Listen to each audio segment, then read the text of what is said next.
she made me an offer and it was cheap.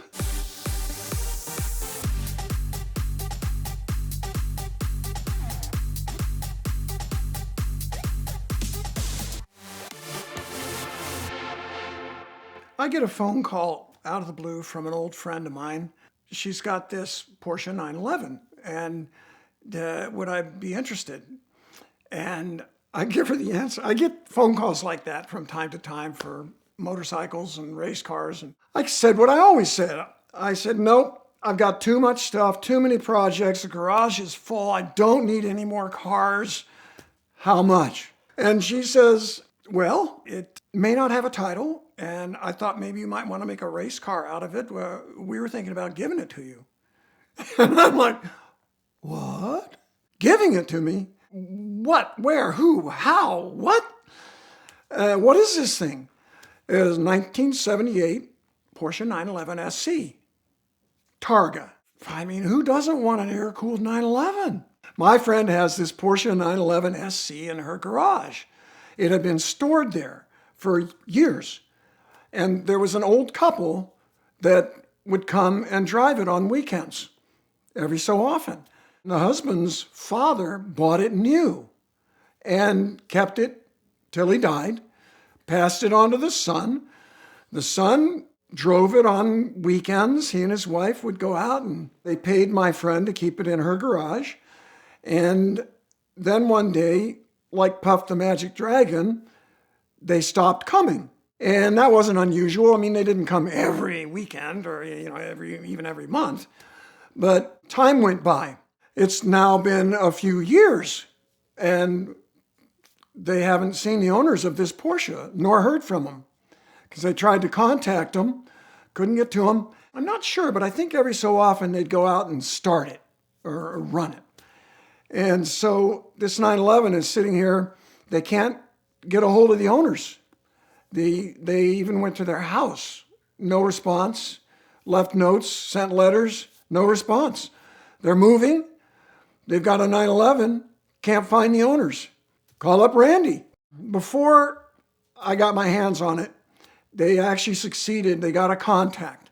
This kindly old gentleman had passed away. His wife was infirmed. She was bedridden on her way out too. They were actually able to communicate with her though, to the point where they got the title. And the woman said to them, I don't need this car. You've been so kind. You just keep it. Well, my friends I would have been like, yeah. But my friends are very classy people. They're reasonably well off. And they're like, look, we can't just take the car. Just don't feel right about that. So they gave her a little something for the car. I'm talking to her about it. Now she has the car. She has the title. And unfortunately, what she doesn't have is the records. They have every record on that car somewhere. The house was a hoarder house, to the point where you open the door and there's just a walkway to get to the bathroom, the bedroom, and the kitchen sink.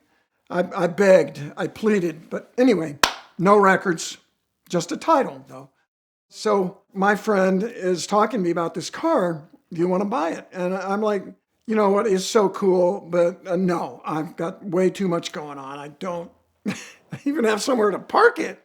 The whole time I'm thinking of a friend of mine that I have in Florida, a woman named Mimi. We used to date. She had a great husband named Bumpy. She married her high school sweetheart, and they had been looking for a 911, air-cooled 911 for years, couldn't find one at a decent price. And the whole time I'm thinking about them. And I said to my friend, I said, look, it's a cool car, but I've got friends that I think might be interested, but I'd like to have it for a while. But I'm not interested if it's not cheap. No offense. I just not interested if it's not dirt cheap. So I can easily sell it to my friends. She made me an offer and it was cheap. So I said, sold. I'm going to get a 911. This is cool. I wish it was a coupe. If it was a coupe, I'd still own it, I think. I've never been a big fan of the Targas. They're just not as pretty, and they don't make as good a race car. But the top does come off. And all that still worked. It's vinyl. I don't know if you've ever seen this. It's a folding mechanism tinker toy thing, and it didn't leak, by the way. I got rained on a few times. It didn't leak. So I only had it off once. It was great fun. The only problem was no synchro in first gear. How do you lose the synchro in first? I could see losing it in second. That happens all the time. But I mean, none. That did not work. So you had to either sit still or do a really nice double clutch rev match into first. This early Porsches, the gearbox was not as good as the later G50 in about 87. They got a better gearbox. But you know what? It still shifted nicely. It wasn't bad. It was like a VW Beetle, only a lot better. And boy, the engine was tight. She said they thought they'd had the top end done. Probably had the Carrera cam chain tensioners and things you got to do to the early ones, early SCs anyway. It's a 3-liter sweetheart of a car. Driving it, you just immediately realize why they're so popular. Why the body was solid and strong, rust-free. This thing had never seen snow. It probably hadn't been wet very often. It had been a little bit of an accident somewhere and sort of a badly done repair job. It was not Concord by any means. Had sheepskin seat covers, had a Clifford car alarm. It was really fun. But the whole time I'm thinking of Mimi and her husband Bumpy in Florida. And I had called them. I said, hey, guess what? A 911 just fell into my laps. It's pretty solid. It doesn't leak oil. It runs great. 75, 80 down the highway, smooth and quiet. It's just amazing. Really wonderful car. Unfortunately, during this time, Mimi was dealing with breast cancer. So Mimi's not doing well, and I wanted her to have this car. And she says, look, we're interested, Randy, but, they lived in this really cool riverfront house in Florida, not much driveway space. They already had a 996 911. She had a 996 turbo street car. They had a BMW 635. That is car people to the core. Carmen Ghia. And so a Corvette, about a 1980 Corvette. I said, look, you guys, I want you to be able to have some fun with this 911, whether you buy it or not. I'll bring it down, and I'll bring that Corvette back up here and just park it at my house. And they were like, okay, deal. So we did a car exchange, just parking spots. They were able to drive that 911 around and have some fun with it. And I was able to drive this Corvette around and have some fun with it. It ran good. It was fun. Stick shift, stock. The only thing slower than an old 911 is an old Corvette. Mimi's treatments did not go it took years, but poor kid, chemo, and she didn't make it. So I was going to go retrieve the 911, but she had a good time with the car, and I just felt really good about that. And we were going to do the exchange, but they had been wanting to sell the car anyway, the Corvette. My Air Force buddy Nate had a friend who was looking for a stick shift C3. It looked good. Anyway, we sold the Corvette, and the 911 came home, and I put it on the market and sold it, I think, way too cheap to a great guy, but I didn't want to get a lot of money out of it, and I still got a lot more than I paid for it. Move it to a good home. The guy loves it. He wants to do a track day in it, and I'm like, I'm not sure that's a great idea, but okay. And I got to have the 911 experience and really enjoyed it.